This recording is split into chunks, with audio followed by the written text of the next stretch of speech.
Badan Penyelenggara Jamsostek meresmikan pelatihan prakerja untuk 400 pekerja Blok Masela di Balai Latihan Kerja Maluku, Jumat siang. Peresmian dihadiri oleh Direktur Kepesertaan BP Jamsostek, Ilyas Lubis, Direktur Pengembangan Investasi BP Jamsostek, Amran Nasution, Wakil Gubernur Provinsi Maluku, Barnabas Orno, Direktur Utama Bank Maluku, Maluku Utara, Arif Burhanuddin Waliulu, dan Presiden Direktur Fuji Wijak Prestasi, Keiso Meikawa.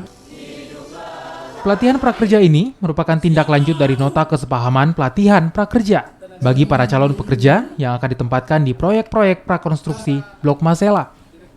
Pelatihan yang dilaksanakan selama 4 hari diikuti 400 orang secara bertahap hingga Januari 2020. Bangunan yang sudah dilakukan dengan susah payah itu jangan sampai nantinya apabila mengalami resiko itu pekerjanya kembali potensial miskin kembali kalau terjadi risiko sosial.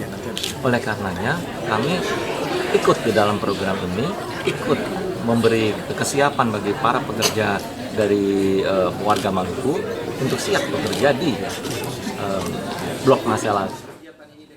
Blok Masela merupakan proyek strategis nasional yang melakukan penambangan gas abadi yang telah memasuki pekerjaan prakonstruksi. Blok Masela diperkirakan akan menjadi investasi terbesar di Indonesia setelah Freeport. Proyek Blok Masela diperkirakan akan menyerap tenaga kerja sebanyak 78.000 orang sampai dengan proyek yang diselesaikan pada tahun 2027.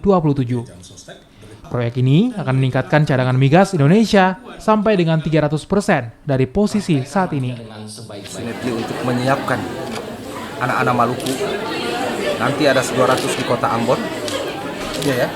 200 di 100 di kota Ambon. 100 di kota Ambon, 200 orang di KKT Kepulauan Tanimbar dan 100 orang di Maluku Barat Daya. Menyiapkan anak-anak kita ini untuk mereka bisa siap pada saatnya. Ketika nanti di depan mata kita ini kan tidak jadi rahasia umum. Peserta dalam pelatihan ini adalah penduduk setempat yang berasal dari 11 kabupaten.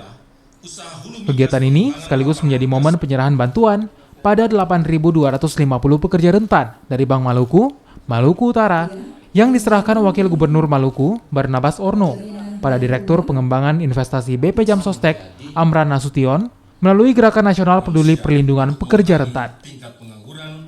Usman Afandi, Kompas TV, Ambon, Maluku.